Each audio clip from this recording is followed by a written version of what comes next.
Bienvenue sur Africa 24 dans cette nouvelle édition du QG News. Au sommaire de l'actualité, le président Ibrahim Boubacar Keïta, réélu à la tête du Mali.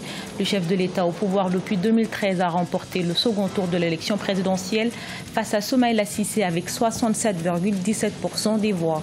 En République démocratique du Congo, le leader de l'UDPS, Félix Tshisekedi, compte mobiliser 86 milliards de dollars pour exécuter son plan d'action, un programme réalisable dans 10 ans avec 85% du produit intérieur brut.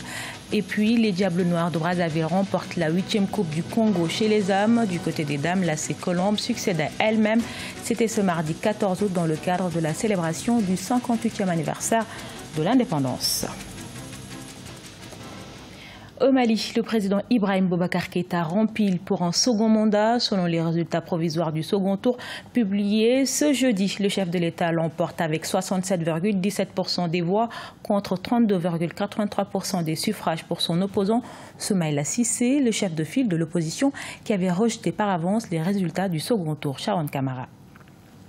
Avec 67,17% des voix, le président Ibrahim Boubacar Keïta vient d'être réélu à la tête du Mali. Comme en 2013, le chef de l'État s'est retrouvé face à Soumaïla Cissé, chef de file de l'opposition, qui a obtenu cette fois-ci 32,83% des votes.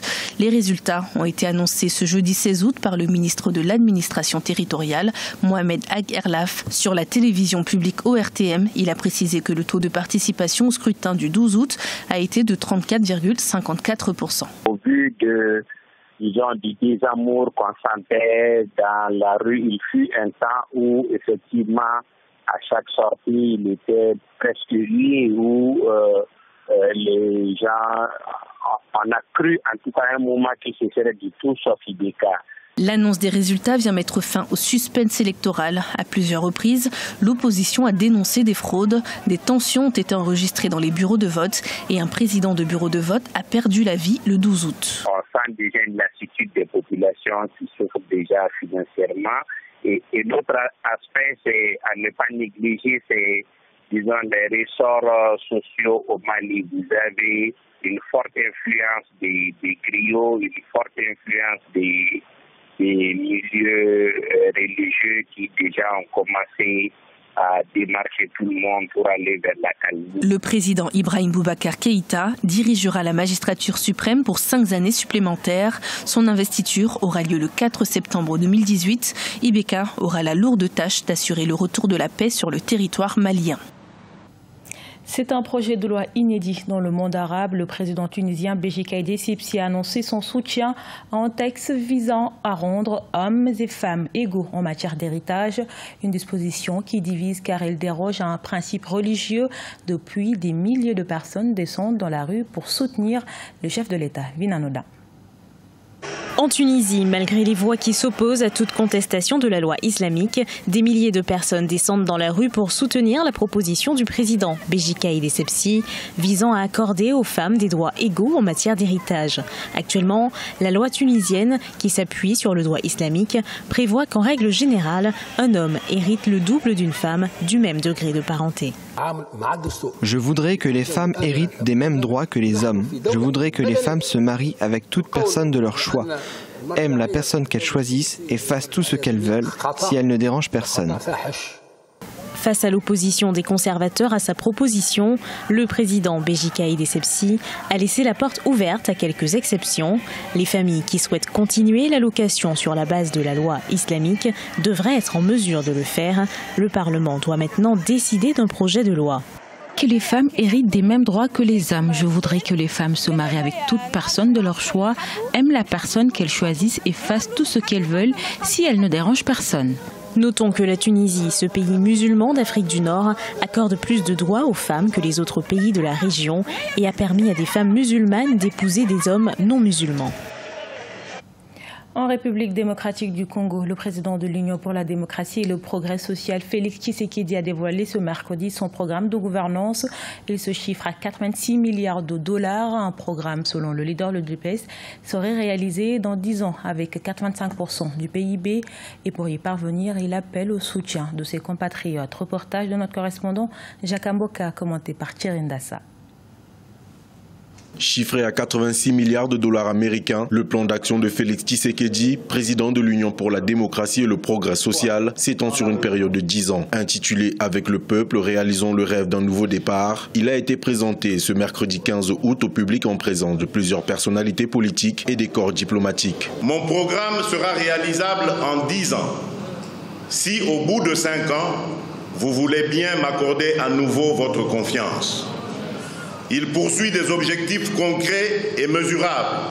Pour assurer le coût de ce programme, nous mobiliserons une enveloppe budgétaire de 86 milliards 71 dollars, soit 25% du PIB, qui sera réparti sur 10 ans. Dans un pays où la corruption gangrène le quotidien des Congolais, le successeur d'Étienne Tshisekedi a par ailleurs les ambitions de faire de la lutte contre ce fléau son cheval de bataille, une fois porté à la magistrature suprême. En ce qui concerne la corruption et l'impunité, je m'engage à faire de la lutte contre la corruption, fléau dont les proportions se chiffrent par milliards, notre cheval de bataille et à mettre effectivement fin au règne de l'impunité. Candidat de l'UDPS et de ses alliés à la présidentielle du 23 décembre, Félix Tshisekedi prône par ailleurs le consensus pour une candidature commune. Bien que l'ensemble des leaders de l'opposition manifestent cette volonté, d'aucuns estiment que ce pari ne sera pas facile à gagner.